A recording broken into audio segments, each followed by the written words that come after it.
come to them with a clean heart and say, open up the government, and then let's have a conversation.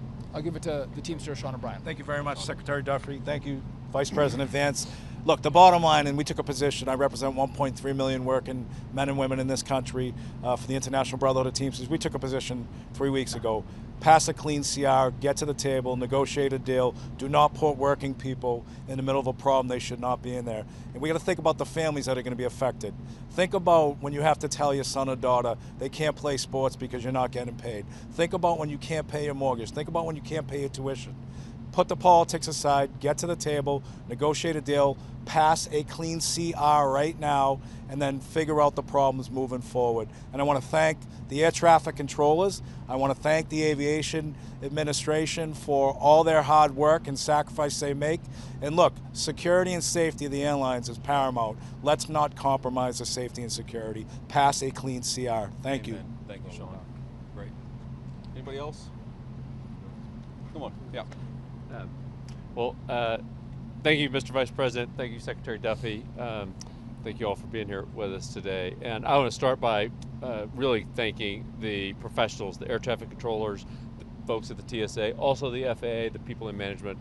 They're working hard. They are keeping the skies safe. They've minimized delays. Fewer than 2% of flights have been delayed so far because of air traffic control shortages. So they've done a great job. But it's putting stress on people. It's not fair to those people. It's also putting stress on the economy. You know, the first couple of weeks this had no impact on the economy, but as every day goes by, the impacts start to grow. And airlines are a pretty good real-time indicator of the economy, and we start to see still minor, but steep booking impact, and you see that happening in the economy. We put the whole economy at risk. And so it's been 30 days, and while I don't have a position on which partisan side and how things should be settled with healthcare, it has been 30 days. I also think it is time to pass a clean CR, use that as the opportunity to get into a room behind closed doors and negotiate hard on the real and substantive issues that the American people want our politicians on both sides of the aisle to solve. But let's get a clean CR and get that negotiation done behind closed doors without the pressure and without putting the American workers and the American economy at risk. Here, great. Okay, guys, we'll take a few questions. Yeah, go ahead.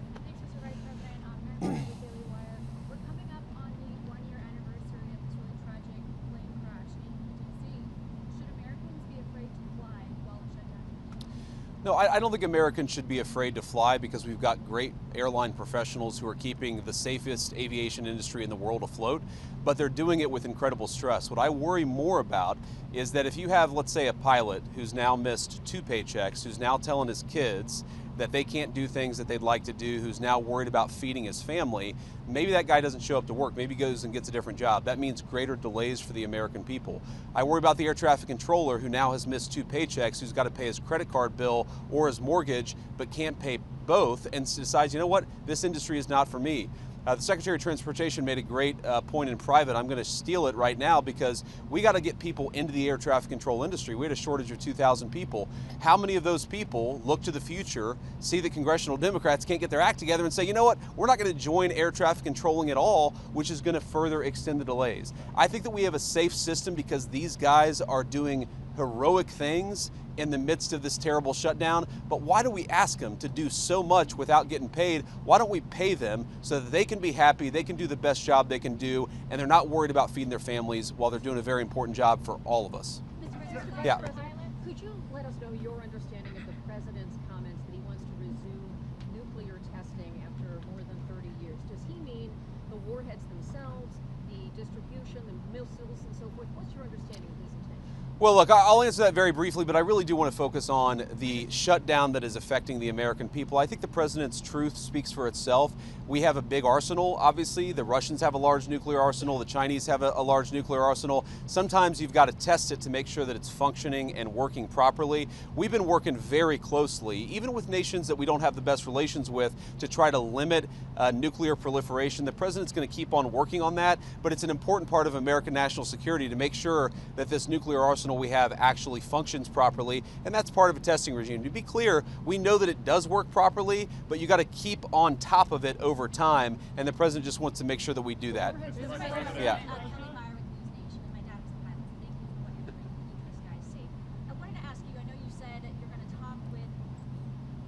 On Capitol Hill after they open the government back up. If this keeps going on, would you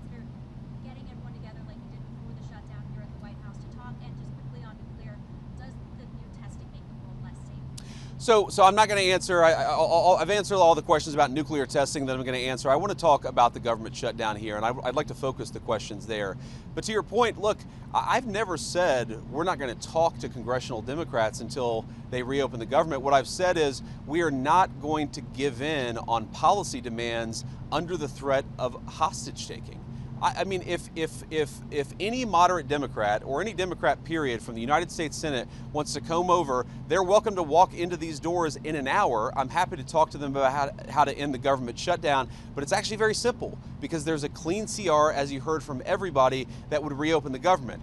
What we're also saying is that we're not going to allow anybody, Democrat or Republican, to effectively threaten any policy demand and to place that upon reopening the government. You don't reward hostage taking. If Democrats want to talk about healthcare policy, let's talk about healthcare policy. If they want to talk about tax policy, let's talk about tax policy. They don't get to come in here and say, you give us everything we want, or we're going to shut down the government and not pay our pilots and not pay our air traffic controllers. It's ridiculous, disgraceful, irresponsible behavior. There have got to be 5 more moderate Democrats in this entire city who are willing to work with us to reopen the government.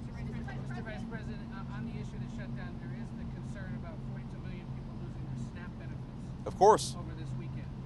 The administration's moved a lot of money around to pay troops, to pay federal law enforcement, and is telling Congress it can't move money around to pay at least some of those benefits. Why not? Would there be some push perhaps in the next 48 hours to try to do that so Americans don't go hungry? Well, here's the problem. If you go back to previous government shutdowns, what has happened is that sometimes the president has tried to make the shutdown as painful as possible on the American people. I give the president of the United States great credit and the entire team for trying to make this as painless as possible. The Democrats are acting irresponsibly. He doesn't want the American people to suffer because of it.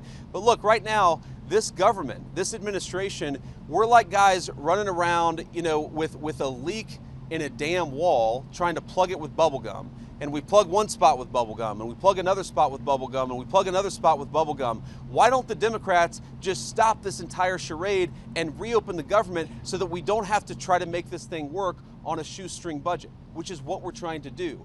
The unfortunate reality, and we're starting to see this with our aviation industry, we're going to find out the hard way with SNAP benefits.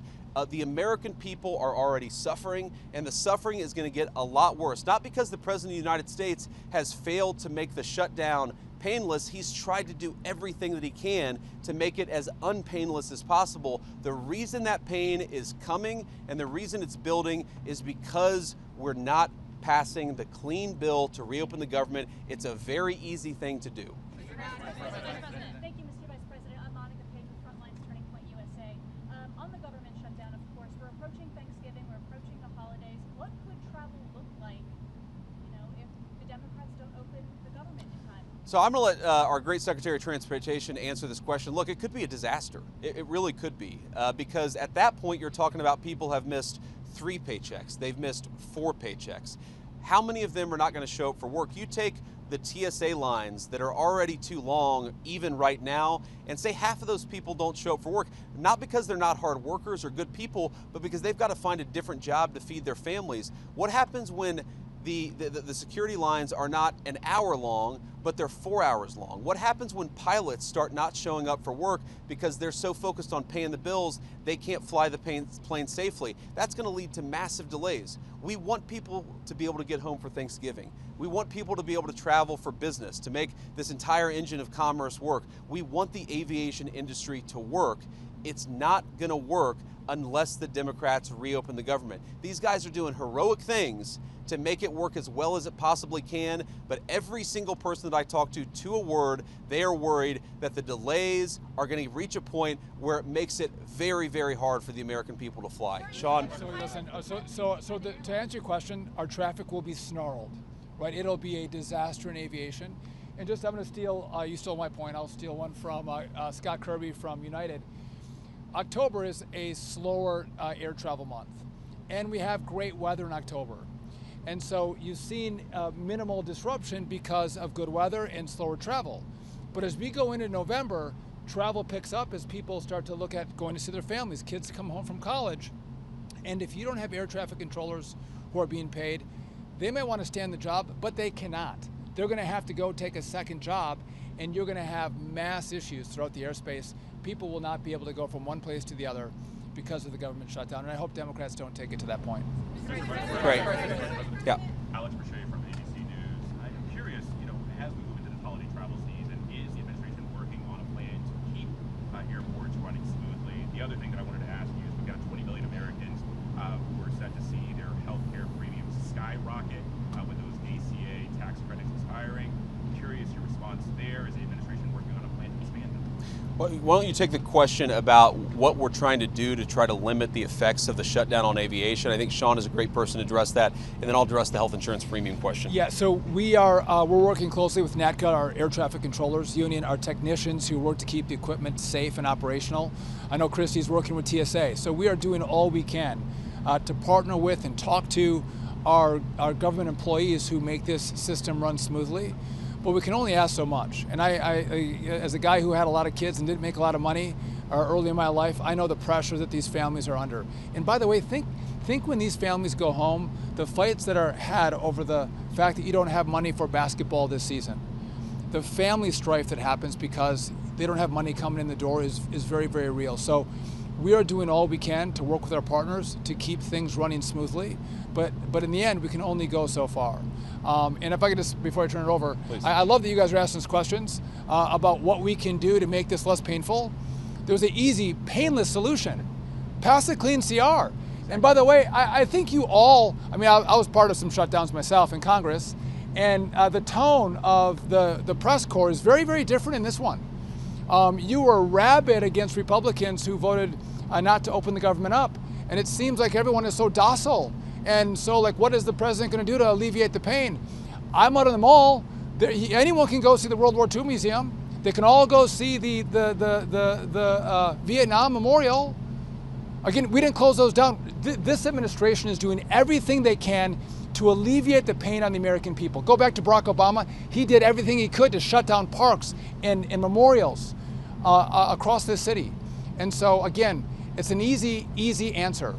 Go ask the Democrats that question. Say, what are you going to do to make sure that people get SNAP benefits this Saturday? Or they have health care assistance for their Obamacare? What are you going to do? Because we're doing everything we can on our end, but there's not much more we can do because the rules of the road by which we have to play. And so, again, I'm grateful for this team because they care about the American people. I just wonder, do the Democrats care the way we do? And if they do, open it up, sit down, and negotiate. Hear, hear. That's a great point. I want to answer the question about health insurance premiums because, look, we don't want the American people's health insurance premiums to go up. We're very worried about this. The president's been talking about this since before we even took office, that we're inheriting a healthcare system that has suffered some real problems under the Biden administration. Because of that, you're seeing health insurance premiums skyrocket. Now, here is our very simple proposal to the Democrats. Let's sit down and come to a compromise and work it out. And you know what the Democrats' response to that is? Give us everything we want or we're going to shut down the government and keep it shut down. That is not reasonable behavior. That's not how you do compromise in this town. That is the way that the Democrats have operated. They are trying to take a hostage and we can't reward that behavior. If we do that, if we say, yes, of course, we'll give you everything that you want if you reopen the government, you know what's going to happen? In 3 months, they're going to come back to the administration and they're again going to say, we're going to shut down the aviation industry. We're going to deny people SNAP benefits unless you give us exactly what you want. That's how a child behaves. That is not how a responsible governing party behaves in the United States of America. And let me make one final point and then we'll cut out of this press conference. Look, I've been a little bit unfair, and I want to correct this, because when I say the Democrats have shut down the government, it's actually the far left side of the Democratic Party, because to their great credit, 3 moderate Democrats joined 52 Senate Republicans to vote to reopen the government. We need 5 more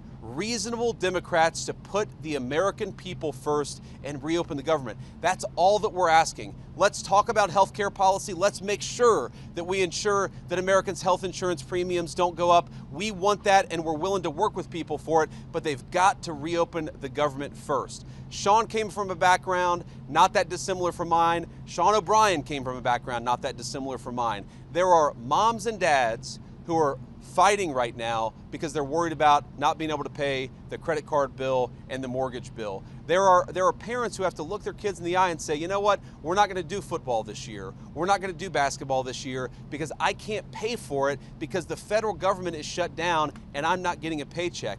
Do we want those people who keep the aviation system running to not be able to feed their families, to not be able to pay for some of the things that make life worth living? The answer to that question is absolutely, we want them to be able to afford a good life. The only way for that to happen is to reopen the government. It'll be good for those who fly. It'll be good for those who work in the aviation industry. It'll be good for the whole country. Just do the common sense thing, Democrats. Reopen the government. We need 5 Senate Democrats to join us. I hope that they will. Thank you, guys. I was